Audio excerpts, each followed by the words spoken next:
And now, an ad from Dad. All right, save money on car insurance when you bundle home and auto with Progressive. Can I take these off? All right. What is this? This looks good. Wow, that's well made. Where did you get this? I'm talking to you with the hair. Yeah, where did you get this? It's good stuff.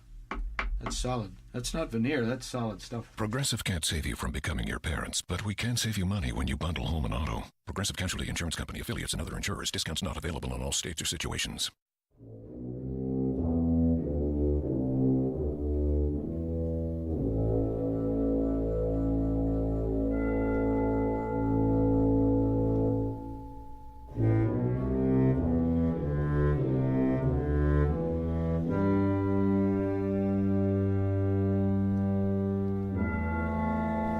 Welcome to Mysterious Goings On. This is Alex Greenwood, your host. Thanks so much for sticking with me. I know it's been a while since our last show, but as I'm fond of saying, life is what happens to you while you're busy making other plans. I think John Lennon coined that one. Lots of things been going on. Not going to bore you with it now, because straight ahead we have an interview. I was really excited to get an interview with Scott Mickelson, also known as Mickelson, who is one of the hottest indie musicians on the scene today. He was Grammy-balloted for his last album called Flickering. He has done a lot of incredible stuff, and we're going to get to Scott in just a moment. I wanted to catch you up on a couple of things with me. Just a reminder that the sixth book in the John Pilate mystery series is in production. I'm working on finishing it up, getting it to my editor now, and I'm hoping for a Halloween release for Pilate's Rose. If you're new to the series, I picked up some new readers recently who said they really like it, and they bought the entire series. And I can prove they did it because I sold it to them. If you're listening to this show and you're enjoying this series, I appreciate you reading. And I'm excited to tell you that you'll have yet another edition of The Adventures of John Pilate in your hot little hands by Halloween. So let's shoot for that. Only a year late. What's the big deal, right? I'm excited to tell you that. And then after that, I've got some plans to move away from John Pilate for a little while, but not forever, but for a while. But we'll talk about that in a different show. Because today we're lucky to have San Francisco-based musician, artist, producer, singer-songwriter Mickelson on the show. And I'm going to just tell you a little bit about Scott before we get started, because when I had Scott, he didn't have a lot of time and we had to jump right in. He's on tour. He had done a date here in Kansas City after doing some dates in Chicago and I think Minneapolis and Omaha and a few other places. But anyway, we were really lucky to get him and talk to him. And I think you'll find his insights into the creative process, even if you're not a musician, interesting. If you're a writer, I think you'll find some parallels here. And Scott, incidentally, he doesn't mention in the interview, he did write a popular children's book a few years ago, but he focuses his time now on being a singer-songwriter and producer. And he has a new album he's going to drop, which you're going to hear about. And there's really cool. I have a version of one of the songs on the album that we're going to get to play in the interview. And Scott has cautioned me that this is probably going to get tweaked a little bit before the album comes out this fall. So it's a real treat for Mysterious Goings On listeners to get a chance to listen to Scott's or part of Scott's album. It'll be a little piece of history there, considering that it's not the final version. If you want to know more about Scott, go to Mickelson. It's Mickelson music.com. You'll find his bio there, but I'll just give you a little hint of that before we get to the interview. Through a career that spanned 5 full-length releases with his band Fat Opie, a struggle with a long-term illness, and a career as a fine artist, Scott Mickelson has persevered. And with his debut solo release, Flickering, Mickelson delivers his most critically acclaimed work. Of course, he's got a new one coming, so we'll see. Mickelson is singing the stories of those living their lives in contemporary America, as fragmented as it is. Flickering was on the 2015 Grammy-ballot in 2 categories, Best Folk Album and Best Roots Music Performer. Scott is well deserving of that, and I foresee Scott eventually getting that Grammy. But I don't want to jinx him any, and he's probably listening to this and rolling his eyes and wanting to reach through his iPhone or whatever and punch me for saying that. But I really think he's just that good. And I had the rare treat of being able to listen to his new album that is coming out this fall. He had just mastered it. I know he's going to tweak it a little bit, but I basically got to hear the entire album and I was blown away. So anyway, you can find out a whole lot more about Scott on his website at mickelsonmusic.com. But right now, why don't we hear from the man himself? Ladies and gentlemen, my interview with Mickelson. Welcome to the show, Scott. Thank you for having me. Yeah, so new album coming out. Yes. Let's get right to it, shall we? Okay. It's a Wondrous Life, is that right? A Wondrous Life, yes. It's a line in the opening track. It's for me, it's a bit of a departure because a lot of my songs have talked a lot about struggling and persevering, and with this record, I feel like things are going much better in my life, and it's a little more optimistic. And even though it's slightly tongue in cheek, I thought that was a good new approach for this next cycle of my career. Well, it's interesting. I'm a big fan of Flickering, your last album, which got you on the Grammy-ballot. Mm-hmm. Congratulations on that. Thank you. Who knows what this will bring? Let's not try to jinx it, though. Yeah. But I'm such a huge fan of that sound of yours, which is so distinctive. And I've been privileged to get to listen to about 99% of the new, or 95% or whatever of the new album. And no bullshit here. I love it. It's great, but it's. Thank you. It's I don't want to call it a departure because it's still you, but it's not what I expected, and it's got a rock edge to it that I didn't expect. Am I on the right? Yeah, you are. I mean, music I was doing in the late '90s and early 2000s. I was definitely an alt rock artist with a band, and so people who've known me for a long time will see some similarities. And but yeah, I don't go into any new record with a preconceived notion of what the production is going to be. I just kind of start doing my thing with the songs. And in this case, on the last record, on Flickering, I had been writing with and for a band for so long that for Flickering, it was the first time I could just work with any musicians I wanted and just open up the production to doing anything I wanted without having to worry about, having parts for the bass player and the other people in the band. So I worked with close to 25 different musicians on Flickering, whereas with this one, I decided I wanted to try to play almost all of it myself. And mostly, it's not like an ego thing. A lot of it was that because I'm very busy as a producer now, I have a limited time on when I can work on my stuff. So the idea of, I was thinking, trying to schedule more singers and other people, in the time it would take me to schedule it, if I had a couple hours, I could just lay it, so, and I like the technical challenge. And so I used the drummer named Frank Reyna, who I played with in the 80s, believe it or not. And he's the best drummer I've ever worked with by far. He was Scott Weiland's drummer, and he's played with all kinds of people. Oh, wow. And so I was playing a show in LA, and I asked if I could crash at his house that night. And I realized, he has a drum studio. I mean, that's what he does for a living. So I said, well, I'm here. Why don't we play a couple tracks? And then I flew him up, and he laid all the tracks. So that was just really great. And it set such a great foundation for the record. And then the only other artists I have playing on it are the musicians. I have Dennis Anetta, who played on electric guitar on Flickering, and he's been playing with me live for the last couple of years. He's a good friend. And then I had a piano player who I've used in the studio for other clients, do a couple of piano tracks for stuff that was more like real piano playing. I play all the piano on the other stuff, but when I do the liner notes, you'll know the two that he does. And then, of course, I didn't play horn, so on one song, there's a trombone and tuba, which are both played by Luke Curley, who I used on Heads Too Small. On Flickering. Yeah, on Flickering, yeah. Yeah, I love that. I love how you're not afraid to go to those forbidden instruments, I mean, you play the banjo, you have tuba, trombone. I mean, that's not the usual fare. I guess. I mean, I guess in New Orleans it is. I mean, I just, like I said, I just grab what I want to use at the time.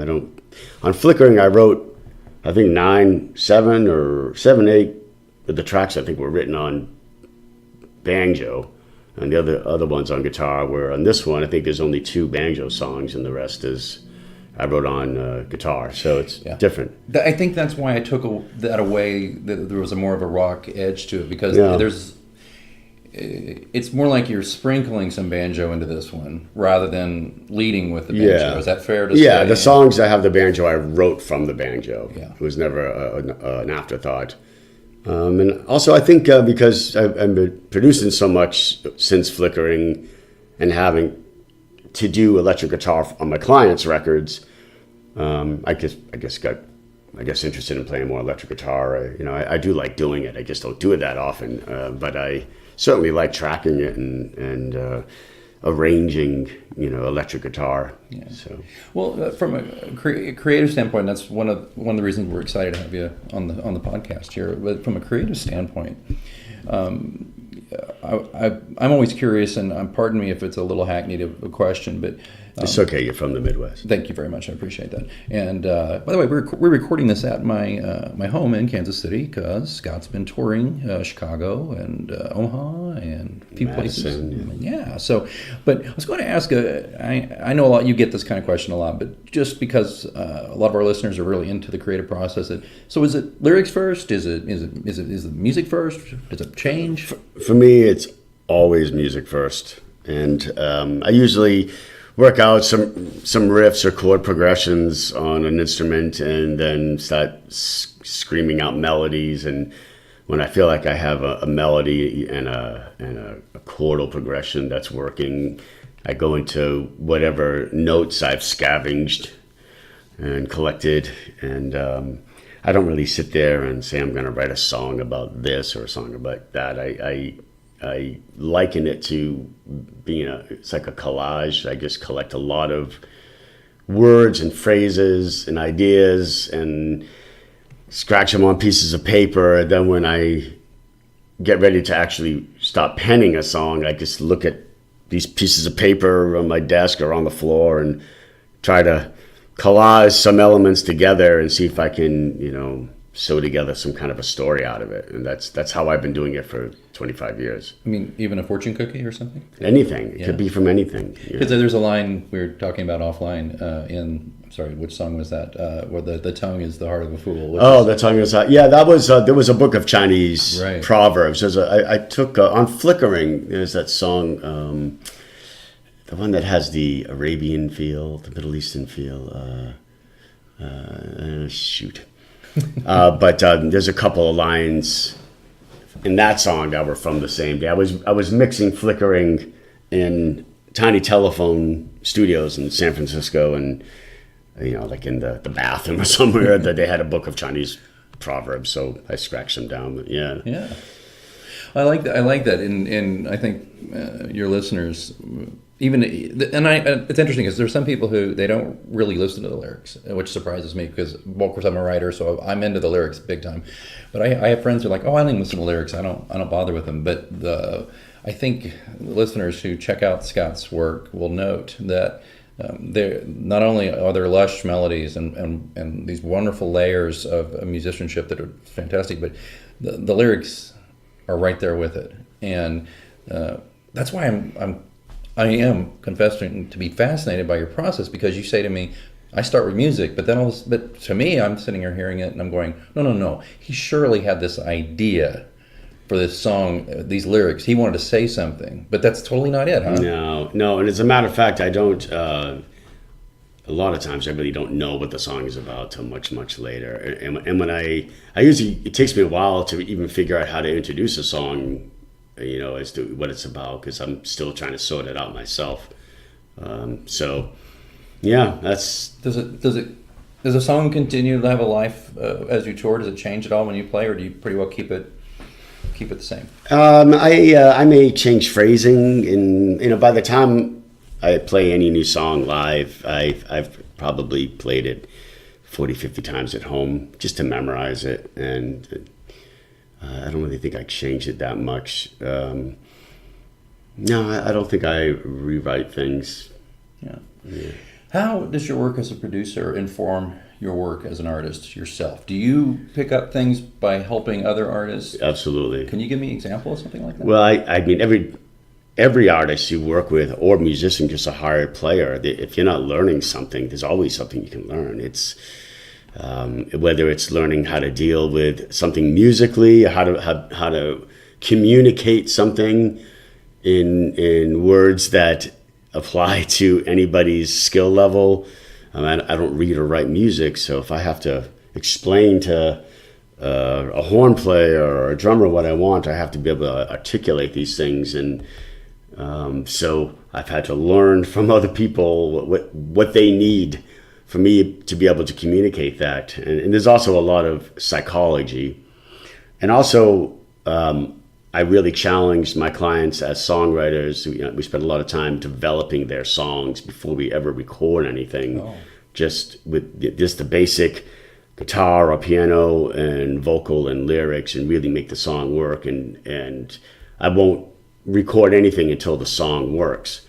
And every time I help somebody rewrite a song, it's because I can't just make it the way I want to do it all the time. I have to appreciate what they're doing with their song. And so I learn, instead of me always going back to the same toolbox that I always use, it's, putting different tools in the box to work from. So I'm always learning something. Yeah. You can get very set in your ways, and if you don't get in the way of yourself, you'll just become better at what you do. Is there a type of music that doesn't interest you? Is there a genre you or maybe a better question might be, is there a genre of music that you haven't really explored that you want to? Maybe that's a better question. I think I'd like to. I haven't produced a full band in a while. I've been working mostly with solo artists, and it'd be nice to work with a band a little bit more. Even if it's tracked individually, because a lot of what I've been doing is I've had to build all the rhythm sections and basically everything. Right. So it'd be nice to, find a band that has the songs somewhat hashed out and the arrangements somewhat hashed out, and then push that a little further. And so I think that would be a nice thing to do. Yeah. Do you think that also might involve psychology again? All psychology. Is the producer's role also kind of with a full band as referee as well? It's everything. Yeah. It's all. I mean, I would say 80% of it is psychology, and it's you got to be really careful because we're all sensitive, And I've been on the other side when being produced and been offended and hurt, and so I try to be thoughtful about that. But yes, there's psychology in bands. I mean, I was producing a band in LA a few years ago. It was on Aslan Records. It was actually a Latin jazz band, a bunch of 20-year-old know-it-alls. Aren't they all? And the piano player and the drummer used to tour with the Beastie Boys, so they were very confident. But they had never recorded in a 24-track recording studio, and they were great live, but they had not had the experience of doing it in the studio. So that was really trying. And you find, at least in that situation, one player saying something to you and another player saying, and they're like using you as the hub, right? So it's, it's fun. I mean, but a lot of it is psychology. And also a lot of it is making the artist just feel comfortable and confident in order to get them to do their best performance. A lot of singers who haven't sung a lot, they hear themselves and they hear the pitchiness and they hear issues, or they've never harmonized with themselves, or and it's you want them to feel like they can do it. You can do it just because you haven't done it, or maybe it might take a few times you'll get it. And there's a lot of that, or especially when it comes to lead vocal tracks, singer-songwriters who have been used to singing things the same way. This is how I've always sung it, and this is how I sing it, and then in my ears, I'm hearing it for the first time, and if something always sounds off or wrong or clumsy, it's my job to make it sound more like a record, make it more fluid, and it can be very challenging for a singer to all of a sudden sing something differently and learn it a new way. So those kinds of things need to be handled very cautiously. Sure. I think this would be a great time. You've been kind enough to let me play a track, right, on the show. What are we going to... Why don't you introduce the track for me real quick? Crazy is the only place for a saint. Yeah. All right. That's coming up, and that's we're going to play Crazy is the Only Place for a Saint from A Wondrous Life by... Just Mickelson. It's Mickelson. Yeah. Yeah. And he's not the golfer. Mickelson. We'll be right back after the song. Give it a listen.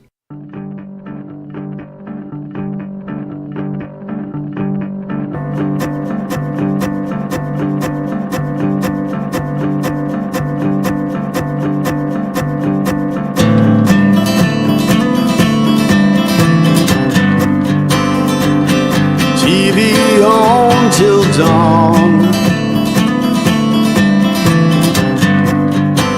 channel up, volume down, something to gaze upon when there's no one else around. Don't tell me this drinking is bad for my health. If God made anything better, He kept it for Himself. He ain't sharing. The witch hunt has begun. I should hold my tongue. Oh, but I won't. So lodge your complaint. The only thing holding up these walls is the paint. Crazy is the only place for a saint.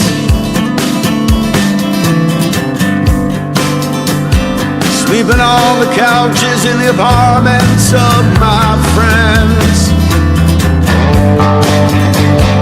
just like their carpets starting to wear thin. You won't find my biography up on your coffee table. I'll clear out of here as soon as I am able. Not soon enough. My train of thought, it must have jumped the rails again. All aboard and lodge your complaint. The only thing holding up these walls is the paint. Crazy is the only place for a saint. I got a Mustang for a day. I should make my getaway. But crazy is the only place for a saint.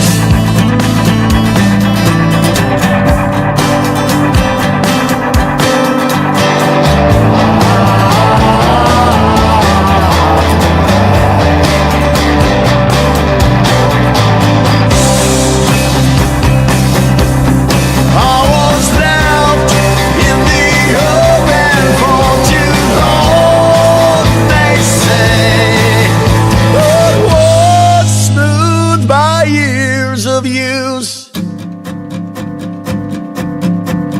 So lodge your complaint. The only thing holding up these walls is the paint. Crazy is the only place for a saint. Crazy is the only place for a saint. Crazy is the only place.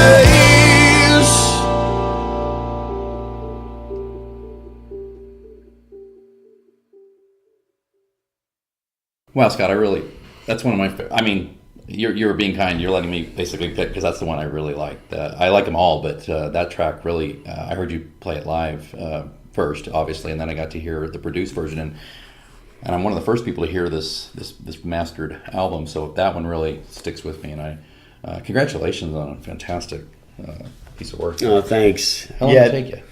To make the record? Yeah. From the actual writing of the songs kind of began after Flickering, so 3 years. Is that about your average? It's usually 2 years, but I got so busy producing other records that it really slowed down me doing mine. Right. And I do find it really hard to, if I'm completely immersed in other people's records, it really does slow me down writing. It really cuts into it. Yeah. I was doing a record in 2015, and I just didn't write anything the whole time because I was working with one artist all the way through his record. And as soon as that record was done, I wrote half of these songs like very quickly. So it's hard for me to, it's only so much brain space, you know? And I mean, I'm at the point now where I need to really start writing my next record because I've been working on these for years and performing them. So, I mean, solo, but not with the band yet. Well, and I don't want to keep you too much longer. I know you're busy. You've got a lot of things going on, but I wanted to ask you just about one side of the business that you're in, and that's the thing that a lot of our writers who listen to the show will be interested in. There are parallels. For example, we're both, I'm an indie author, you know, you, for all intents and purposes, indie musician. And so that means we are also our own publicist, our own... well, you know, you produce your own stuff, right? So, yeah, engineer and producer. Yeah. Yeah. So, you know, I have an editor, of course, for me because so that kind of has that role for me, and right. My editor is good enough to tell me when something really sucks, so that's important. But I was gonna. The only thing I can liken to touring is, of course, doing a book tour, which I've done. A couple book signings, things like that, and just gave me a taste of what it must. How horrific a real full-fledged book tour must be.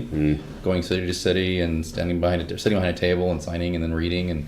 Yeah, that sounds awful to me. So I'm curious about the state of music today. So you tour to make a living, correct? Yeah, I would say I made almost 50-50. Half of my income was from touring and half was from producing. But I think this year it's going to be more on the producing side, at least the way it looks now. Well, is the business changing from when you first started?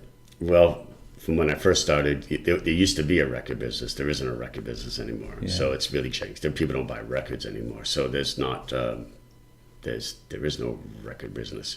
It's really changed. It's all Spotify. Yeah. So I used to, if you couldn't make a lot of money off of club doors and that kind of thing, you could bank on merchandise and selling CDs and things like that. And no one buys CDs because it's a dead medium at this point. So you hope people buy T-shirts and other things, and it's just really, I've seen the contrast between last year and this year. People are buying much less, even for the most part. Is that a cycle, or are you worried that it's a trend? I know I know it's because people look at your cars, look at your computers. No one's buying CDs. There's no CD players anymore. Yeah, that's true. So I mean, I'll do some vinyl, and you know there are downloads.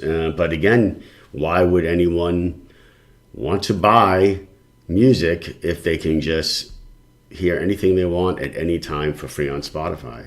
So I think that was the last nail in the coffin for the music business, personally. Oh, yeah. And people still need to make music, and there are still production costs. And fortunately for me, I can make my own, but there are still mastering costs and other costs involved. And it's not like you used to make your CDs, and after you sold the first 10% of them, you've covered your costs or whatever. Right. Those principles don't really hold up anymore, at least in my world. So going forward, though, you have no plans to stop, right? This is what you do, right? So yeah. I've been trying to quit since I was 17. So I'm glad you didn't. I really am. Do you have another tour lineup? Or as we're speaking now, it's early August 2017. So I know you're just getting back off kind of a short tour. Are you going to tour again anytime soon, or what are you going to do? I think I have a couple of dates in October and in November, one in the Northwest and in the Southwest. I'm not sure if I'm going to turn those into tours. Right now I'm a little tired, and I need to, when I get back to San Francisco, I need to make a couple of videos and do my album art, and kind of, I have my record release show in November. So I need to kind of stay local and focus on all the other elements that go along with a new record. And also I have a lot of clients who have been patiently waiting for me to mix their music and do their stuff. So yeah, I the way I'm feeling at the moment, I'm not dying to get on the road in the very near future, unless a great opportunity comes along. But I've done a lot. The last 5 years I've been really touring a lot, and He's got the fatigue going, that's for sure, guys. Hey, Scott, this is great. Where can people find you and your music online and everywhere? Mickelsonmusic.com, and that is my website, and then from there there's links to everything. The new record, the way it looks now, I'll be releasing it in November, but I'm not really sure. I think the best thing to do is check my website, and I don't know, the traditional thing of I'm going to put it on iTunes and now it's released. I'm going to think a little bit more on how and what releasing a new record is these days. So I am going to do vinyl though, just because my brother wants one. So I think I might want to get one too. Yeah, so I'll do some of those, but I'm actually thinking I might just do flash drives, that have all the downloads for all my records and the artwork and the lyrics, and well, that's a clever idea. Yeah, and T-shirts and. Well, you can find Scott again at Mickelson, and that's Mickelson music.com. The links will be in the show notes, so if you're driving, don't stop the car and write it down. Don't worry about that. Yeah, but again, this has been a great conversation. I could talk for a lot longer, I could tell you, but he's got to go to some things, and we're just excited to have had you here, Scott. Thank you. Thanks for having me. It was fun. It was my pleasure. And remember, the album is called Wondrous Life. It'll be out this fall. Just stick around his social media. You're also on Facebook and Facebook, Instagram, all that stuff. Yeah, just if you go to my website, all those links are on the front page. Yeah, and remember this guy was on the Grammy ballot for the previous album, Flickering, which is fantastic. He was up for Best Folk Album and Best Roots Music Performance. So this guy's got some cred, and I hope you enjoyed the song. And thanks again, Scott, for letting us play it. And I think if can I just play out a snippet with another song? Sure. Not the whole song, just a snippet. Yeah. Which one do you think would be good? A lot of people like No Such Luck. It's the I think it's the second track on the record, and kind of an upbeat, tongue-in-cheek thing about how we tend to bite off more than we can chew and keep ourselves in a state of distress for no reason. That sounds familiar. That sounds really familiar. Well, that's great. Okay, well, this is on our way out. Thanks again. By the way, just a little note to my listeners here. Sorry I've been away for a while. I'm busy working on Pilate's Rose, the next book in the series, and that'll be out hopefully by Halloween. More on that later. This is Scott Mickelson, and until next time, keep reading.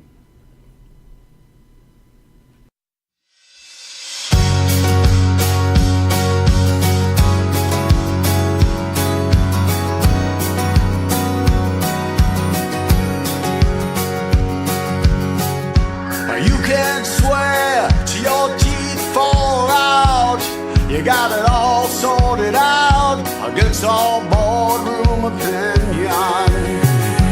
Nothing is wasted in this tiny village of a man. I'm doing all I can to accomplish your mission, but you move a mile a minute, ticking. But no such luck. Don't buy the trailer if you can back it up.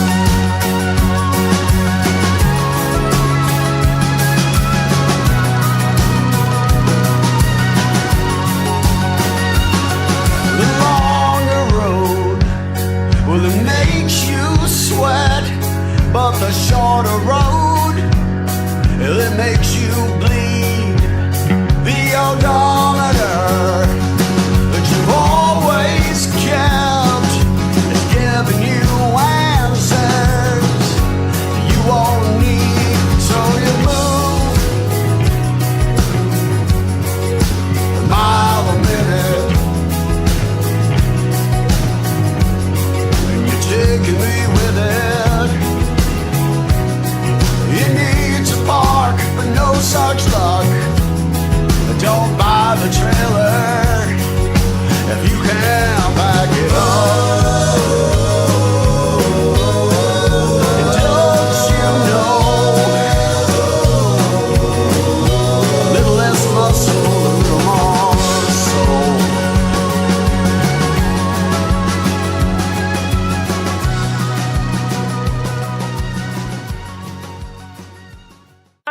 Jamie, Progressive's #1, #2 employee. Leave a message at the... Hey, Jamie. It's me, Jamie. This is your daily pep talk. I know it's been rough going ever since people found out about your a cappella group, Mad Harmony, but you will bounce back. I mean, you're the guy always helping people find coverage options with the Name Your Price tool. It should be you giving me the pep talk. Now get out there, hit that high note, and take Mad Harmony all the way to nationals this year! Sorry, it's pitchy. Progressive Casualty Insurance Company and Affiliates. Price and coverage match limited by state law.